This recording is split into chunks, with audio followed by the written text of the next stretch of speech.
Waalaikumsalam warahmatullahi wabarakatuh. Baik, hari ini kita akan lanjutkan pertemuan kemarin. Sebenarnya kemarin kita udah belajar masalah data makroekonomi ya. Cuma kelihatannya butuh pemahaman lebih mendalam, sehingga hari ini kita akan mencoba untuk praktikum kayak gitu ya. Videonya udah disimak kemarin deh yang sudah saya sudah. Oke, ada yang belum dipahami? Gak apa-apa, ada yang belum dipahami sebelum kita mulai praktikum langsung? Ada, Bu. Ada. Yang IHK. IHK. Iya. Oke, kita buka pelan-pelan.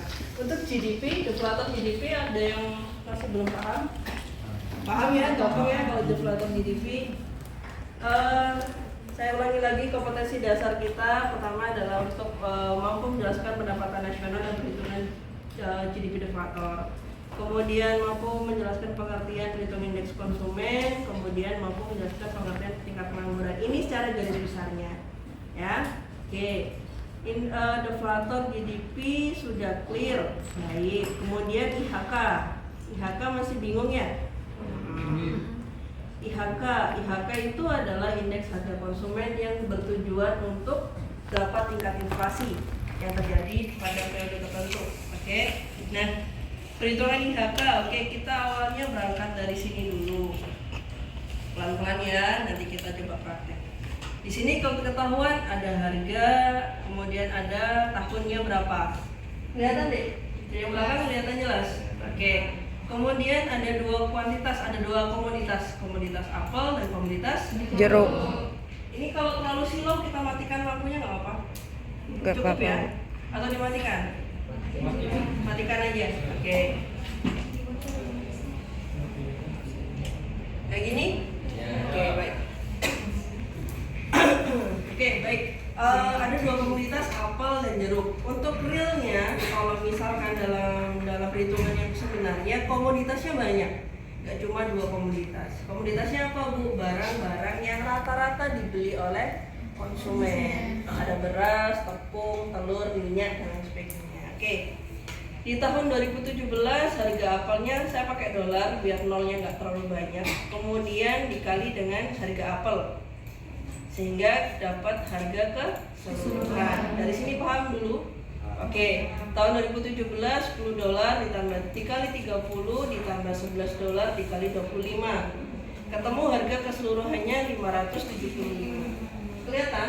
Kelihatan. Oke. Kemudian tahun 2018 pun seperti itu caranya. Kita kali harganya dengan komoditasnya, kemudian ketemu 816. Tahun berikutnya juga seperti itu. Nah, sebelum kita, pas waktu kita mau ngitung IHK, kita harus pakai tahun dasar. Tahun dasarnya apa? Misalkan diasumsikan kita pakai tahun dasar tahun 2017. Oke. Di tahun 2017 IHK-nya adalah harga tahun 2017 dibagi di tahun itu karena menjadi tahun dasar. Hasilnya 100. Nah, tahun 2018 maka harga di tahun 2018 dibagi dengan tahun 2017. Sehingga IHK-nya ketemu 142.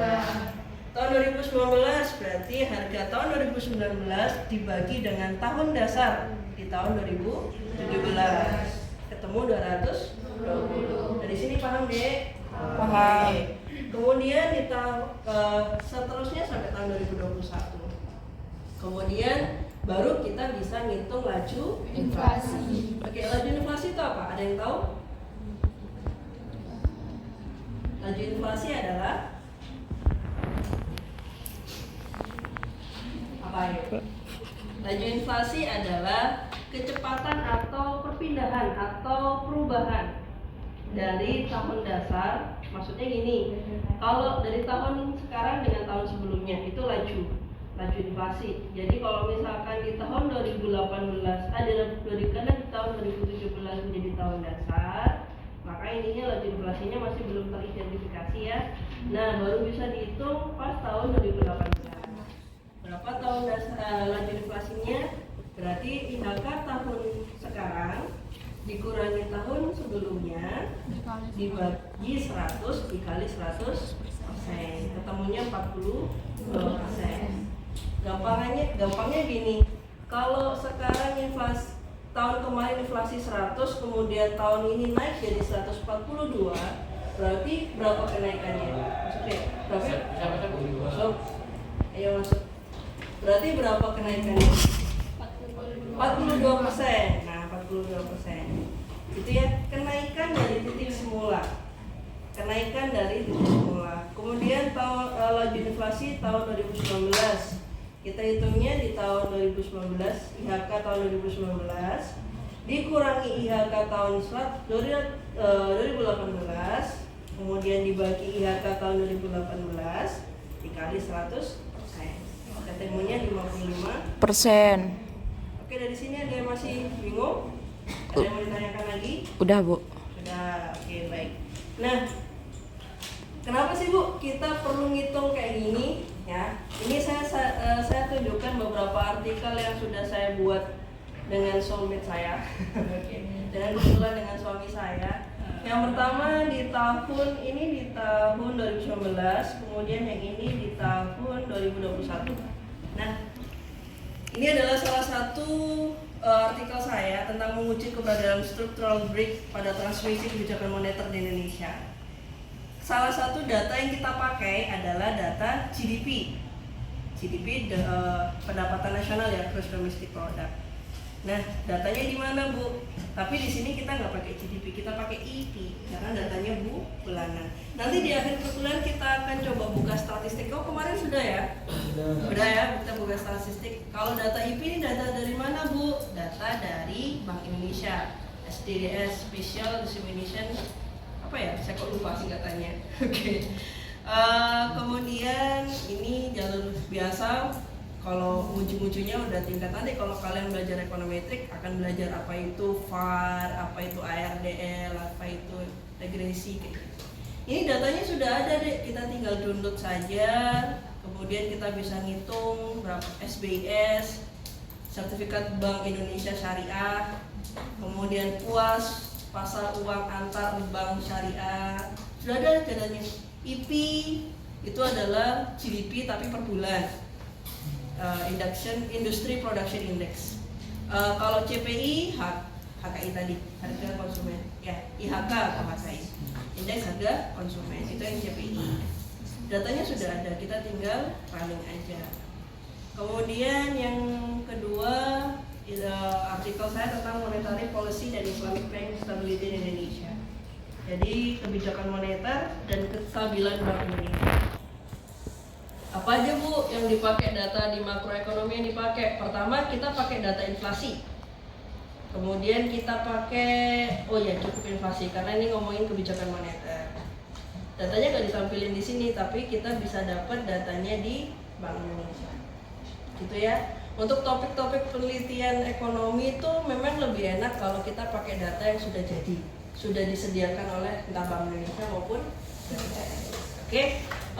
Untuk selanjutnya kita akan bagi 3 kelompok. Jadi masing-masing kelompok akan membahas soal yang berbeda. Untuk kelompok 1 atau kelompok A akan bahas tentang deflator GDP, kelompok B akan bahas IHK, kelompok C akan bahas pengangguran, tingkat pengangguran. Oke. Nah, kita mulai aja berhitung 1 2 3 1 2 3. Nah, berpisah ya. Oke. 1 2 3 1 2 3, nanti kelompok 1 silakan kumpul di sini, kelompok 2 di sini, kelompok 3 di belakang. Oke, silakan ya dihitung. 2 3 1 2 3 terus 1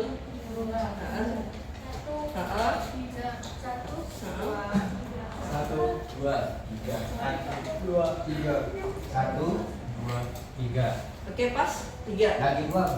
Lagi 2 belum datang. Oke, tinggal berarti nanti dia masuk kelompok 1 sama kelompok 2. Oke, silakan yang kelompok 1 ngumpul di sini, yang kelompok 2 ngumpul di sini, yang kelompok 3 ngumpul di belakang.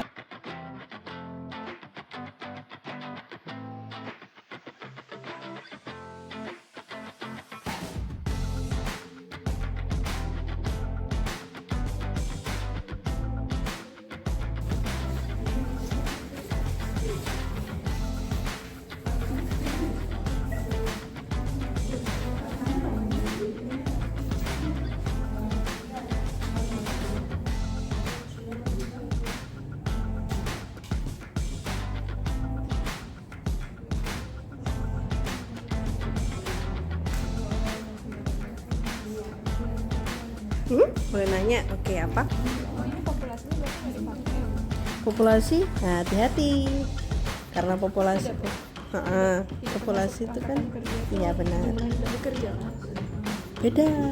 Oh, Beda.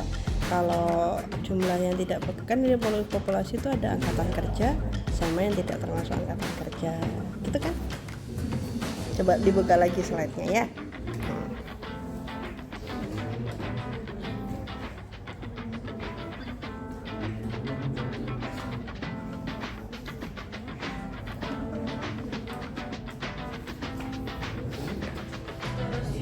Kemudian ditambah dengan banyak telur yaitu 23.101.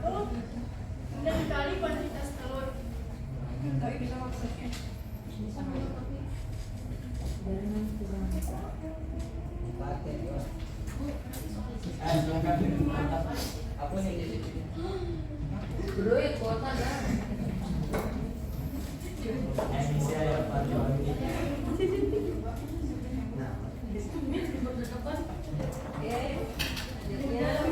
Kalau 2011 kayak gitu ya caranya. Hasilnya berapa?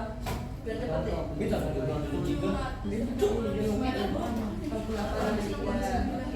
tahun 2019 berapa hasilnya? 600. Hah? Tapi tahu ya, jadi dapatnya angka 735 juta itu dari mana? Iya tahu. Jadi harga GDP nominalnya, harganya dikali kuantitasnya untuk komoditas pertama, kemudian harga komoditas 2 dikali komoditas kedua kuantitasnya. Kayak gitu kan GDP nominalnya kayak gitu. Terus GDP realnya gimana? Baik, sekarang lihat di depan semua ya. Kita bahas untuk GDP nominal. Kelihatan? Nah, itu untuk deflator GDP kita harus tahu datanya GDP nominal sama GDP real dulu. Nah, ini aku langsung tulis jumlahnya aja. Untuk hitung nominal berarti kita kalikan harga beras dikali kuantitasnya ditambah harga telur dikali kuantitasnya. Ketemunya nominal segini. Kalau real juga sama. Nah, bedanya dengan nominal dengan real adalah nominal kan pakai harga yang berlaku nih dikalikan, misalkan ini dikali ini harganya di tahun 2019 dikali kuantitas tahun 2019 kayak gitu, itu ketemunya nominal. Tapi kalau real kita pakai tahun dasarnya di sini, jadi ya ini tahun dasar, misalkan kita asumsikan tahun dasar realnya adalah 2018, maka harga di tahun 2018 menjadi harga acuan. Oke, dari sini paham? Baik, nah biasanya angka nominal sama angka real ini berbeda, gitu ya. Kemarin saya sudah tunjukkan belum yang data dari Indonesia, bedain antara GDP nominal sama GDP real, sudah kan? Nah, memang ada perbedaan. Ini nominal tahun 2018 harganya sama. Kenapa? Karena dia menjadi tahun dasar. Kemudian dia berubah 682, dia naik, ya. 688. Kenapa naik? Karena ada harga kenaikan, ada penurunan harga. Maksudnya di tahun 2019 harganya lebih murah dibandingkan tahun 2018, sehingga nominalnya juga naik karena harga tahun 2018 lebih tinggi daripada tahun 2019. Oke, dari sini paham dulu. Kalau nggak paham saya ulangi lagi, paham? Oke. Kemudian tahun di GDP real tahun ini tahun 2020 698, ya kan? Dibandingkan sama GDP nominalnya dia turun, ya kan? Karena di sini ada penurunan harga, gitu. Jadi ya. Nah, deflator GDP-nya di mana, Bu? Kita bandingin antara nominal dan real. Ini dibagi ini ketemunya 100. Kemudian ini dibagi ini ketemunya 99. Dia naik turun deflatornya. Kalau 100 turun 99 karena ada penurunan harga di tahun 2019. Dia naik lagi jadi 101, ada kenaikan harga di tahun 2020. Paham ya? Kemudian dia turun lagi karena harga tahun 2021 dia turun, kayak gitu. Ini ya, deflator. Oke, paham dari sini? Ada yang mau ditanyakan? Paham? Oke, kita lanjut ke kelompok selanjutnya.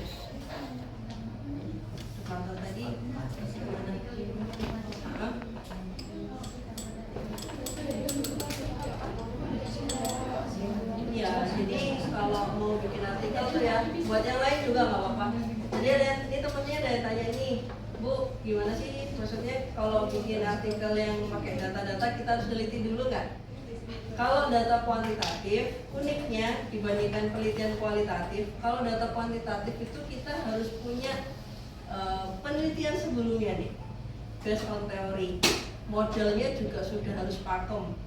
Nggak bisa yang awalnya modelnya, aku pengen modelnya itu ukur tingkat pengangguran misalkan ya terhadap fashion, kan nggak jelas ya, kan juga modelnya juga nggak bisa. Nah kalau penelitian kuantitatif itu dia harus berdasarkan teori. Nah kalau sudah berdasarkan teori dia harus penelitian terdahulu gitu. Kita berangkatnya dari situ dulu. Kemudian dari model yang sudah ada kita kembangkan. Caranya gimana Bu? Nambahin satu variabel boleh. Ditambahin jumlah tahun yang mau kita teliti boleh, gitu ya. Tapi nggak boleh keluar dari teori yang sudah pakem atau teori yang sudah robust istilahnya. Gitu ya. Besok kalau mau ngambil skripsi, topiknya bebas selama ada teori yang menaunginya. Nggak bisa kita ngasal. Pengaruh pendapatan usaha misalkan terhadap jumlah nasabah itu kan nggak sinkron antara pendapatan bisnis dengan jumlah nasabah, itu kan nggak sinkron. Nah itu nggak bisa dilakukan. Jadi harus berdasarkan teori yang sudah ada. Oke, paham? Paham deh? Oke, lanjut. Sudah selesai? Baik, silakan. Jadi gini. Untuk menghitung harga keseluruhan kita harus menjumlahkan yang tadi itu harga beras dikali sama kuantitasnya ditambah sama harga telur sama kuantitasnya. Itu misalnya 735.863,611. Begitu seterusnya. Oke? Ya. Terus untuk menghitung IHK kita tahun dasarnya 2018. Tadi kan ini harga keseluruhan dibagi tahun dasar dikali 100 hasilnya 100. Begitu pula. Oh, sama ya? IHK Sama aku kayaknya. Jadi sebenarnya Oh iya, IHK tahun dasar. Dibagi tahun dasar. Dibagi tahun dasar. Dikali 100 hasilnya 400. Oke, udah ya. Baik, sekarang kita bahas apakah yang didiskusikan kedua sudah benar. Kita bahas sekarang. Nah, ini dia hasilnya. Oke, baik. Yang belakang kelihatan ya deh ya. Oke, sebelum kita ngitung IHK dan laju inflasi, kita hitung dulu harga total. Yang mau ngerekam silakan. It's okay. Ya, biar ingat. Nah, harga total diperoleh dari mana? Dari harga beras dikali kuantitas beras ditambah harga telur dikali kuantitas telur. Nah, ketemunya harga total. Oke, dari sini paham ya angka-angkanya dari mana? Oke, sekarang kita hitung IHK. IHK pakai tahun dasar. Asumsi tahun dasarnya tahun 2018. Berarti untuk menghitung IHK tahun 2018 cukup dia dibagi dengan dirinya sendiri dikali 100, ketemu 100 IHK-nya. Nah, untuk yang ke tahun 2019 IHK-nya berapa? Berarti IHK tahun ini, harga total tahun ini dikurangi harga total sebelumnya dikali 100. Harganya 92,7 ya, standar IHK-nya. Kemudian tahun 2020 berarti 710 dibagi 735 ketemu 90. Lagi misalkan tahun 2021 berarti 693, ini harga totalnya dibagi dengan tahun dasarnya ketemu 94,23. Yang terakhir juga seperti itu, 743 dibagi 735 ketemunya 100. Nah, kita ngitung laju inflasi, berarti bandingin dengan IHK sebelumnya, bukan tahun dasar lagi, ya. Nah berarti 90 untuk menghitung IHK tahun 2018 yang bisa karena dia menjadi tahun dasarnya, tahun pijakan dia. Baru kita bisa hitung lajunya itu tahun depannya, berarti tahun 2019. 92 dikurangi 100, IHK tahun ini, tahun sekarang dikurangi tahun sebelumnya, berarti kan minus 7 ya, minus 7,28 ya kan? Kemudian dibagi 100 dikali 100%, ketemunya 7,2%, minus 7,2%, minus 7,28%, atau kalau dibulatin minus 7,23%. Bu, kok minus? Kenapa dia minus? Apakah datanya jelek? Enggak. Ketika dia minus, berarti maksudnya adalah di tahun 2019 harga lebih murah 7,23%. Kalau di sini plus, misalkan laju tahun 2020 ada 3,77%. Berarti harga di tahun 2020 dia lebih mahal 3,77%. Paham deh? Nah, kita ngomongin laju sekarang.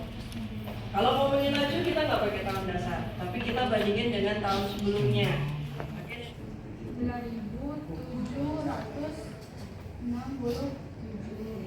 Jadi tingkat penganggurannya? Jadi untuk menghitung tingkat pengangguran, kita pakai rumus jumlah yang tidak bekerja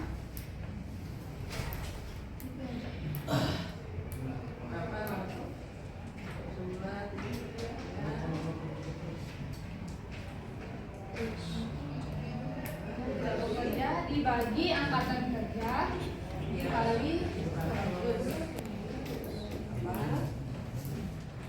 Kita pakai tahun jumlah berarti semuanya dari tahun 2021. Oke, kita pakai tahun 2018 ya, jumlah yang tidak bekerja.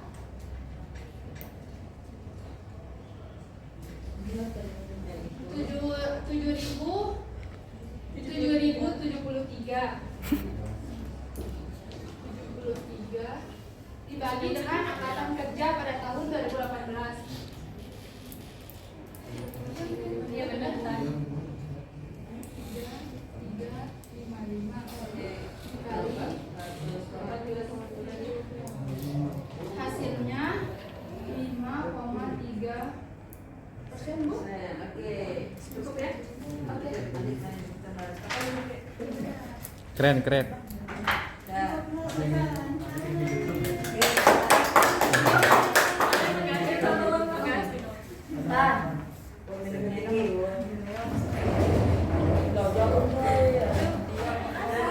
Panggal. Sekarang kita bahas kan pengangguran. Baik, sudah diketahui ini data dari mana, Bu? Saya ambil dari Badan Pusat Statistik Indonesia. Ini datanya real, ya deh ya. Untuk tahun 2022 jumlah penduduk Indonesia ada 275 juta orang, ya kan? Ya. Kemudian yang tidak termasuk angkatan kerja, berarti yang usia balita sampai umur 15 tahun, kemudian sama lansia. Nah, kita kan tahu kemarin sudah saya jelaskan ya, kalau populasi itu terbagi menjadi dua, dia yang angkatan kerja dan bukan angkatan kerja. Yang tidak termasuk angkatan kerja adalah ini, yang 130 dan sebagainya, ya. Nah, di angkatan kerja pun dibagi jadi dua, yang bekerja dan tidak bekerja, atau yang bekerja dan yang nganggur. Nah, kita punya data yang bekerja dan ketemunya sekian.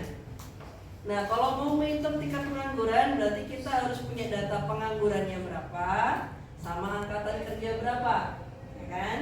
Nah, karena di sini masih belum ada, berarti kita harus hitung satu-satu. Kalau mau ngitung angkatan kerja, berarti cukup dihitung populasi dikurangi yang tidak termasuk angkatan kerja, ketemu angkatan kerjanya berapa, gitu ya.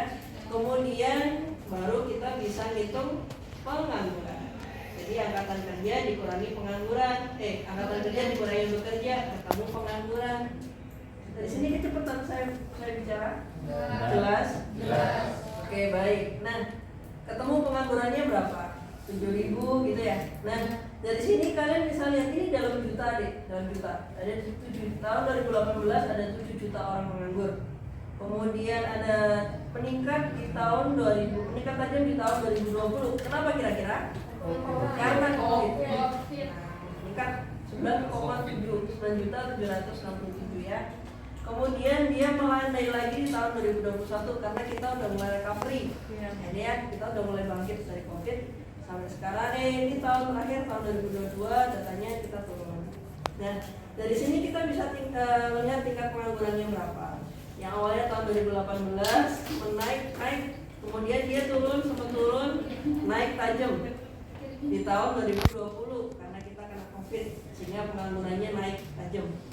Kemudian kita turun karena udah mulai recovery di tahun 2021. Kemudian kita turun lagi di tahun 2022.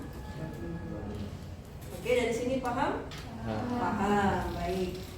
Ada yang mau ditanyakan dari materi GDP deflator, kemudian IHK sampai tingkat pengangguran? Gak ada? Cukup? Baik. Kalau cukup kita akan tulis sekarang. Udah diisi namanya juga ya. Udah diisi nama, NIM dan lain sebagainya. Oke, baik. Ya, ada yang mau ditanyakan?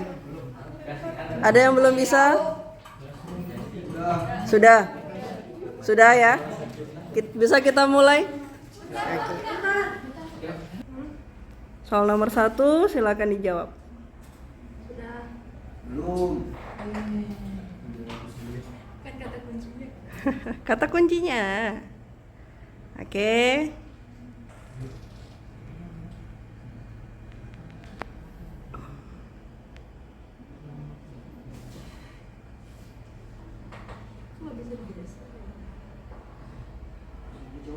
Iya. Langsung dijawab di ada kolom soal nomor 1 kan?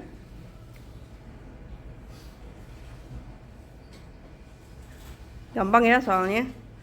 Gampang apa sulit? Oke, soal nomor 2.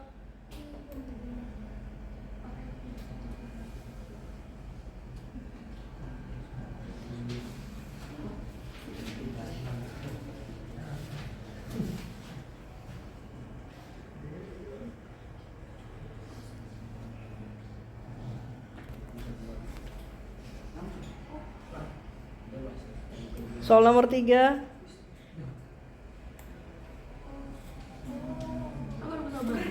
Soal nomor 3.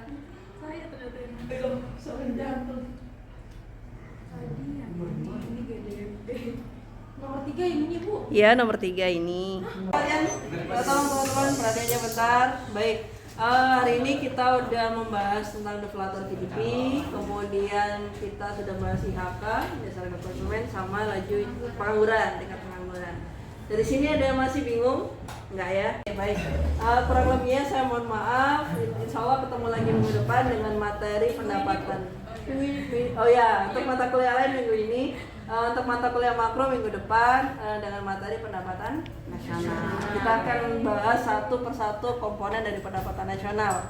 Gitu ya. Baik, kurang lebihnya saya mohon maaf. Subhanakallahumma wa bihamdika asyhadu an la ilaha illa anta astaghfiruka wa atubu ilaik. See you